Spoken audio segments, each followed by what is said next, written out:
बताना चाहूँगा कि हमारा हिमालयन एवियन का हर साल एक वाइल्ड लाइफ पेंटिंग कंपटीशन होता है, जिसमें पूरे स्टेट से बच्चे पार्टिसिपेट करते हैं। इस साल 1700 बच्चों ने पार्टिसिपेट किया और 4 श्रेणियों में ये प्रतियोगिता हुई। उसमें कुछ बच्चों ने वाइल्ड एनिमल्स बनाए और कुछ ने वेटलैंड के बर्ड्स बनाए। हम यहाँ खड़े हैं, ये वेटलैंड के बर्ड्स हैं और आज जो यहाँ पर 400 बेस्ट पेंटिंग्स हैं, उसकी प्रदर्शनी यहाँ पे लगाई गई है।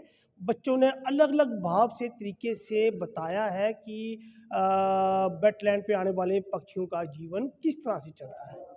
तो जिस तरह से आपने पेंटिंग एग्जीबिशन लगाई है, मैंने देखा है कि कुछ हट के आप काम करना शुरू कर रहे हैं, क्या जी कहना बिल्कुल हट के, क्योंकि हमने इतने एक तो मैं बताऊं कि जम्मू कश्मीर में सबसे ज़्यादा वाइल्ड लाइफ पेंटर तैयार हो रहे हैं और ये आपके सामने एक सबूत है कि 400 बेस्ट वाइल्ड लाइफ पेंटर्स का काम, स्टूडेंट्स पेंटर्स का काम यहाँ पे है और हम आपको बताएंगे इसमें से कुछ रियल चीज़ें हैं जो बच्चों ने बताई है। आइए सर, आइए मेरे साथ आइए।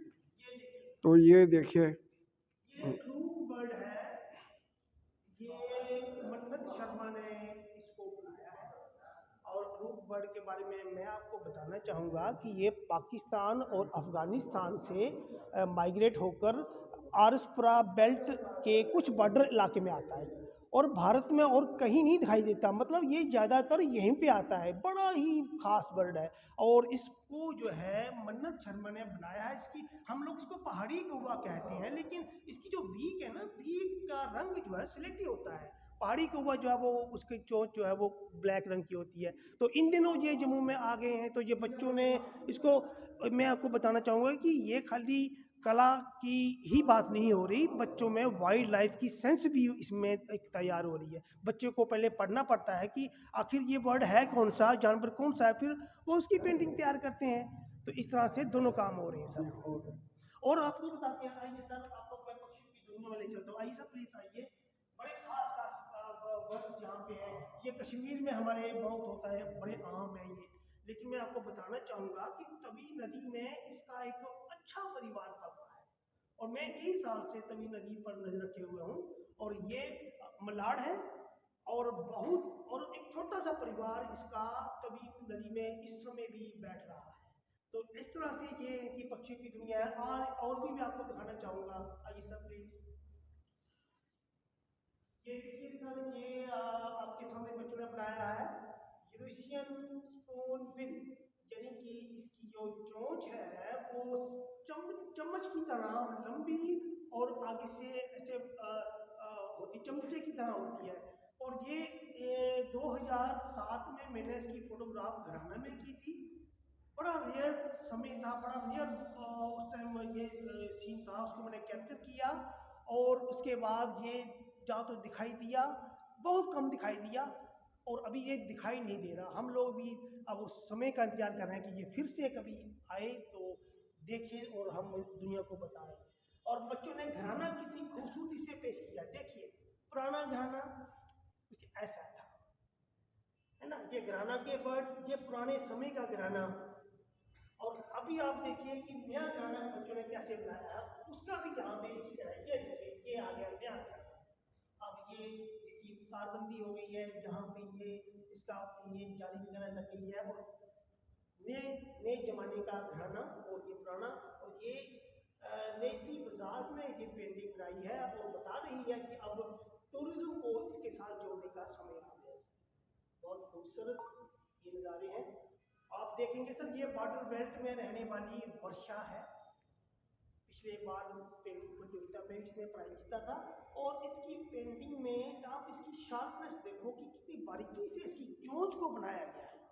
अब ये पक्षी कौन सा है ये तो उसकी अपनी इमेजिनेशन है, लेकिन इसकी खूबसूरती बहुत है और ये मुझे लगेगा कि ये जरूर इसमें प्राइज जीतेगी। और ये देखिए पुराना घराना ऐसे था, सरसों खिली हुई और ये पक्षी बैठे हुए। अब ये नया, अब सब कुछ बदल चुका है सर। तो ये है कुछ सर इस तरह से पक्षियों की दुनिया। जो ये मैं बताना चाहूँगा एक और बर्ड्स, हम इसको टुंड्रा बीन गूज बोलते हैं सर। 3 साल पहले घराना वेटलैंड में ये पक्षी यहाँ आया टुंड्रा बीन मतलब साइबेरिया से जो ऊपर का इलाका है, यहाँ बर्फ इतनी पड़ती है और ट्री लेस एरिया होता है, वहाँ पे पेड़ नहीं होते, इतनी ठंड पड़ती है। ये पक्षी वहाँ से उड़ान भर के घराना में पहुँचा, बार हेडेड गीस के साथ। बार हेडेड गीस ये है, इसके ग्रुप के साथ यहाँ पहुँचा, तो यहाँ पे एक हलचल स्टार्ट होगी। पूरे भारत देश से लोग, पक्षी प्रेमी लोग इसे देखने के लिए यहाँ पे पहुँचने लगे। तो ये बहुत ही खास परिंदा है। तो उम्मीद है कि अभी फिर से इसके दर्शन होंगे। भारत देश में ये चंद ही जगह पे, 6-7 जगह पे आज तक दिखा है और कहीं नहीं दिखा ये। तो इसकी बड़ी एक खासियत है। तो इस तरह से बच्चों ने अलग अलग अंदाज में सब यहाँ पे दिखाए हैं। तो ये कुछ नज़ारे हैं जी। इनसे बातचीत जी करेंगे सर। कि किस तरह जी से आप आज एग्जीबिशन देखने आए, किस तरह से लगा हाँ, आपको, जैसा मैं कि अभी आप यहाँ पक्षी प्रेमी हैं। नमस्कार। मैं अभी यहाँ गैलरी में आया हूँ और मैं इतना ही कहूँगा कि बच्चों ने जितना भी काम किया है, अलग अलग स्कूलों से बच्चों ने ये काम भेजा हुआ है और कितनी खूबसूरती से बनाया हुआ है, मैं इसको शब्दों में बयान नहीं कर सकता। बहुत ही खूबसूरत एग्जीबिशन है और मन करता है आदमी देखता ही जाए। और इतना अच्छा काम किया है को चूज़ करना मुश्किल हो जाता है कि किसको फर्स्ट प्राइज़ दिया जाए, किसको सेकंड, किसको थर्ड। तो मैं इतना ही कहूँगा कि जितना भी काम किया है, जिसने भी ये यहाँ पर पेंटिंग्स अपनी अपनी लगाई है बच्चों ने, बहुत ही खूबसूरती से कुदरत काम की किया है। एक इस संसार में जो है सभी जीवों का एक महत्व रहता है। जैसे मानव है, इसी तरह से दूसरे परिंदे भी हैं, उनके बिना जो है सृष्टि जो है एक अधूरी है। क्या कहेंगे, जिस तरह से ये पक्षी हैं, इनकी अपनी प्रजाति हैं, ये दूर दूर से आते हैं, हज़ारों किलोमीटर दूर जाके आजकल हमारे घराना में जहाँ पे एक वेटलैंड है वहाँ पे पहुँचते हैं। क्या कहेंगे, इनके बिना ये जो है धरती किस तरह से। देखिए ये परिंदे, पहली बात तो ये है कि ये जो प्रवासी पक्षी हैं, इन्होंने हमारे वेटलैंड घराना या आसपास के इलाके को चुना है। यही सबसे बड़ी हमारे लिए एक अच्छी बात है, क्योंकि इतना बड़ा भारत है और इतना बड़ा जम्मू कश्मीर है, ये परिंदे हर जगह नहीं आते, है ना। ये इसका आना ही हमारे लिए सौभाग्य की बात है। आप देखें कि लद्दाख में जब आप प्रवासी पक्षियों को देखने जाएंगे, तो आपको ना कई माइल, कई किलोमीटर का सफ़र तय करना पड़ेगा, फिर जाकर आपको चंद पक्षी दिखाई देंगे। यहाँ तो पक्षियों का मेला लगता है, एक छोटा सा तालाब है, यहाँ पर सभी प्रजातियों के 20, 25, 30, 40 प्रजातियों के पक्षी एक साथ जब असेंबल होते हैं, तो उसका नज़ारा ही, उसकी अनुभूति ही कुछ और है। और सबसे बड़ी बात, अगर भारत देश में कहीं नज़दीक से प्रवासी पक्षी देखने हो, तो घराना से बढ़िया और कोई जगह ही नहीं है। जिस तरह से सर्दी जो है शुरू हो चुकी है, और किस समय ये प्रवासी पक्षी जो है पहुँचते हैं, किस महीने में पहुँचते हैं, कब पहुँचते हैं, ये हमारे दर्शकों को बताएंगे। वैसे तो पक्षी जो इस पे स्टडी करते हैं, उनकी नज़र में तो जैसे ही गर्मियों का मौसम बदलता है, तो इनका आगमन शुरू हो जाता है।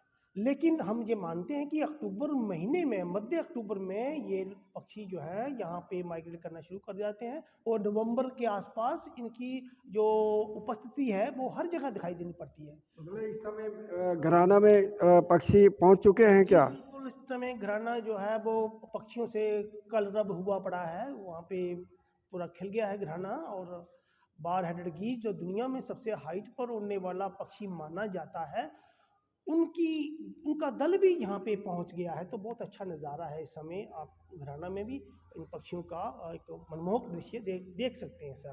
Thank you sir.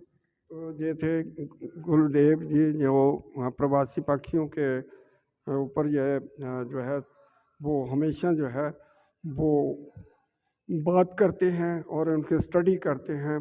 घराना में अक्सर वो जाते हैं और उन्होंने काफ़ी काम किया है। आजकल ये तवी नदी के बीच में जो पक्षी आते हैं, उनके बारे में जो है स्टडी कर रहे हैं। इन्होंने बताया पेंटिंग एग्जीबिशन लगी हुई है। बच्चों ने ये प्रवासी पक्षियों के ऊपर जो है ये पेंटिंग लगाई है, और काफ़ी संख्या में बच्चों ने ये पेंटिंग लगाई। बर्ड लाइफ के पर भी ये पेंटिंग बनाई गई है। जिस तरह से आप देख सकते हैं कि ये पूरी गैलरी जो है भरी हुई है, और ये आकर्षण का केंद्र है। जानवर है। हाँ, ये वर्ल्ड वर्ल्ड लाइफ के भी जानवर हैं, उनके ऊपर भी पेंटिंग बनाई गई है। जिस तरह से आप देख सकते हैं कि अलग अलग प्रकार के जानवरों का जो चित्रण किया है। और ये बच्चे जो हैं जिन्होंने ये अपने हाथों से इस पेंटिंग को बनाया है, तो यह बड़ी खूबसूरत है। तो हम कला प्रेमियों से और जो पक्षी प्रेमियों से, वर्ल्ड लाइफ के से प्रेम रखने वाले लोगों को ये कहेंगे कि एग्जीबिशन ज़रूर देखें। बहुत ही आकर्षित एग्जीबिशन है प्रवासी पक्षियों और वाइल्ड लाइफ पेंटिंग एग्जीबिशन जो लगी है, उसको ज़रूर निहारें। धन्यवाद।